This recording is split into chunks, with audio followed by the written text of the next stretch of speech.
Почему нарцисс возвращается именно тогда, когда вы уже стали счастливы без него? Когда вроде бы как все это уже оказалось в прошлом, и тут бац, ничего оно не в прошлом. Вдруг вечером приходит сообщение: привет, как дела? И сразу это лишает вас всякого спокойствия. Или какой-то ночной звонок. Или он начинает вдруг массированно, не знаю, лайкать ваши посты. То есть он как-то проявляется. Странно, то есть когда вот он был нужен, если, предположим, это он ушел, когда вы переживали, его не было, а тут, когда вам только вот все стало хорошо, вы стали его забывать, тут он появляется. Часто у людей возникает такой вопрос: что здесь за механизмы вообще работают? Это что, судьба какая-то? Или он следит за мной, назло это делает? Почему так? Вот, почему как только мне спокойно, почему оно все возвращается? Какой-то такой флешбэк. Меня зовут Евгений Масеев, я психиатр и психотерапевт, я давно работаю в теме психологии и отношений. И сегодня я расскажу о том, почему же человек с ярко выраженными нарциссическими чертами возвращается к вам, пытается к вам вернуться, он вас пингует именно тогда, когда вы уже счастливы и когда вы вроде бы как о нем забыли. Запоминайте эти пункты, а потом напишите в комментариях, сколько из них есть у вас. А если эта тема вам интересна, ставьте лайк под видео, подписывайтесь на мой канал, чтобы не потерять меня, и мы с вами начинаем. Первый пункт – это ситуация, когда нарцисс может знать о том, что с вами происходит, и он ваши страдания как-то косвенно видит. То есть он следит за вами в соцсетях, есть какие-то общие знакомые, вы работаете вместе, у вас, не знаю, там общие дети, предположим, есть. То есть как-то он может за вами следить, и он по косвенным признакам каким-то видит, что вы переживаете. Скажем, у вас в соцсетях появились какие-то грустные посты лирические, или там уменьшилась активность в соцсетях, и он понимает из своего опыта, что это так бывает, когда вам плохо. И вот пока вам плохо, он понимает, что он в центре вашей жизни, ему хорошо. То есть он понимает, что вы страдаете по поводу него. Соответственно, он получает нарциссический ресурс, даже не общаясь с вами. Просто наблюдая то, что вам плохо из-за него, он, так сказать, тешит свое самолюбие. Как только вы переживаете утрату, проходит какое-то время, у вас все нормализуется, вы живете свою жизнь дальше, у него повышается уровень тревоги, потому что вот нет того человека, который из-за него страдал, а в моей жизни что еще вообще есть.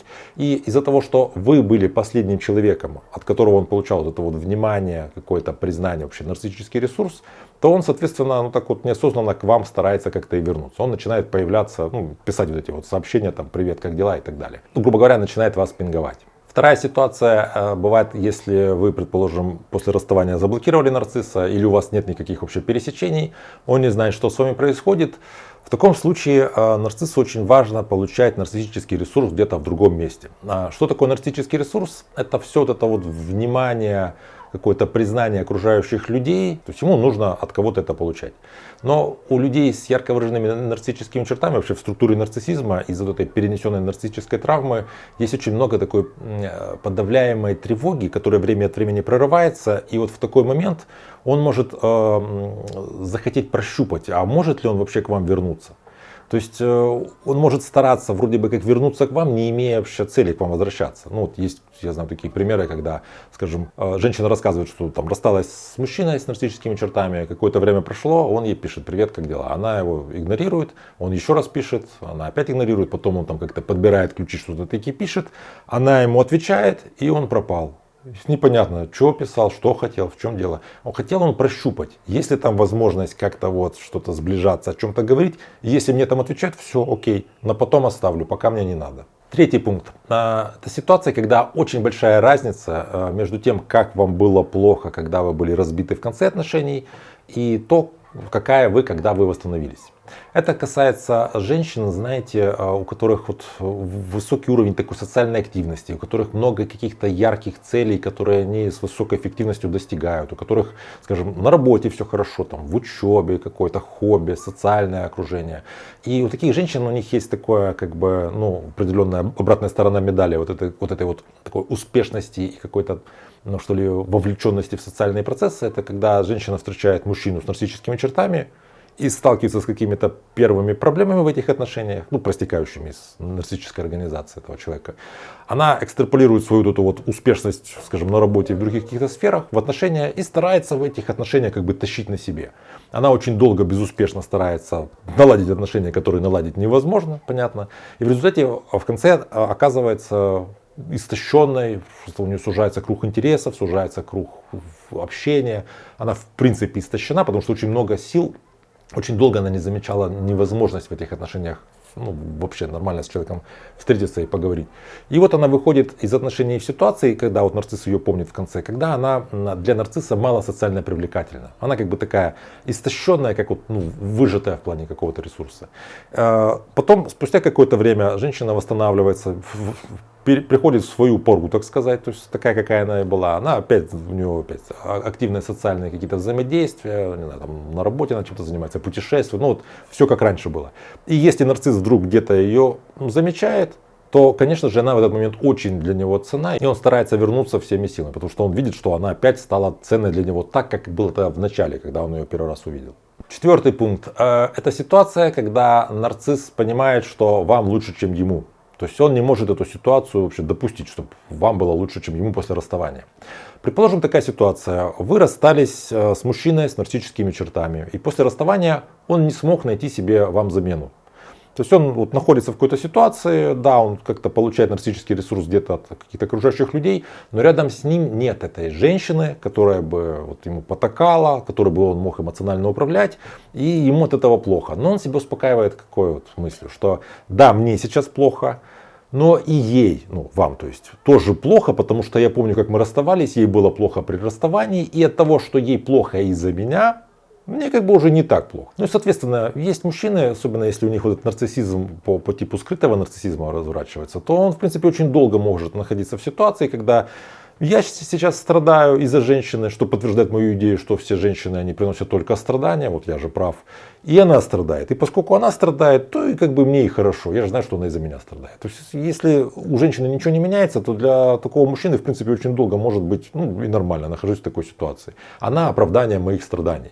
Но если он видит, что у вас как-то начинает все налаживаться, вы либо перестаете страдать просто, либо тем более уж у вас выстраиваются какие-то новые отношения, то в такой ситуации он просто не может допустить ситуации, когда я, значит, здесь один страдаю, я-то себе замену не нашел, а у нее вроде как все хорошо, она идет дальше. В таком случае он начинает пинговать, он начинает как-то проявляться, вроде бы как старается вас вернуть, но на самом деле часто ему важно даже не вернуть вас, а просто вас расстроить. То есть, опять же, вот, женщины бывают описывают ситуацию, что я вроде его уже забыла, живу своей жизнью, тут он вдруг появляется, я его где-то увидела, прям понимаю, что я в лице изменилась, мне плохо, у меня внутри как все провалилось. Все, он, довольный своим делом, куда-то исчезает дальше. То есть ему не нужно возвращаться к вам, ему не нужно выстраивать отношения, чтобы постараться все исправить, чтобы вы были счастливы в этих отношениях. Нет, ему нужно видеть, что вы не более счастливы, чем он. А если вы более счастливы, чем он, и он смог вас расстроить, то вообще идеально. Он все еще управляет всей этой ситуацией, он управляет вами. Пятая вещь. Тут есть такой парадокс, получается, что с одной стороны ваше счастье для нарцисса это угроза. Потому что если вы счастливы, но не с ним, то чем более вы счастливы, тем, значит, более он чувствует себя ничтожным. Потому что у нарцисса вот есть такое мышление, вот как у детей, такое полярное.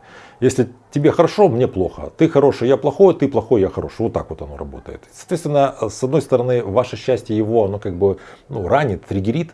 С другой стороны, ваше счастье, какая-то устойчивость психическая, может быть для него приманкой. Особенно для ситуации, если вдруг у него не с кем общаться, у него какая-то скука возникает, и он же тут же проваливается в эту тревогу, которая у него вытеснена. Или если, скажем, он выстраивает какие-то отношения с кем-то, и вот женщина сорвалась, не удалось как-то получать от нее этот нарциссический ресурс. Ему важно, чтобы был кто-то, кому я могу позвонить, чтобы он хотя бы как-то отреагировал на мой звонок. Пускай хотя бы сбросило. Но вот я чувствую, что это какая-то эмоциональная реакция. Поэтому, если вы счастливы, нарцисс может появляться в вашей орбите совершенно по разным каким-то вот своим причинам и мотивам. Вам важно понимать, что происходит с вами в ситуации, когда он появляется, что вы чувствуете, когда вот вы видите сообщение, которое внезапно пришло, или где-то вживую его увидели. Часто бывает, что в этот момент, вот как искры, очень остро проскакивают эмоции, которые наша психика тут же как бы подавляет. Человек часто бывает, не успевает их заметить, а там могут быть очень противоречивые эмоции. Это может быть, например, удивление, тревога и злость, или радость, тоска какой-нибудь и тревога. То есть вот эти эмоции, которые они из-за своей такой яркости, такой вот резкости могут ощущаться психикой как что-то такое очень живое. И если у вас есть какие-то длительно неразрешаемые проблемы, касаемо каких-то других потребностей, там, скажем, на работе проблема, какая-то болезнь кого-то из родственников, не дай бог, там, не знаю, долго не можете выстроить новые отношения, то вот эти яркие эмоции, они могут стать привлекательными. То есть психика яркие эмоции воспринимает как какие-то, требующие внимания. Таким образом, вы можете, в том числе, вести себя как-то неосознанно так, что вы, как будто бы потакаете нарциссу в его этих вот пингованиях. Поэтому очень важно понимать, как вы себя ведете, что с вами происходит, потому что какие мотивы у нарцисса, это его история, ваша история, что вы с этим делаете.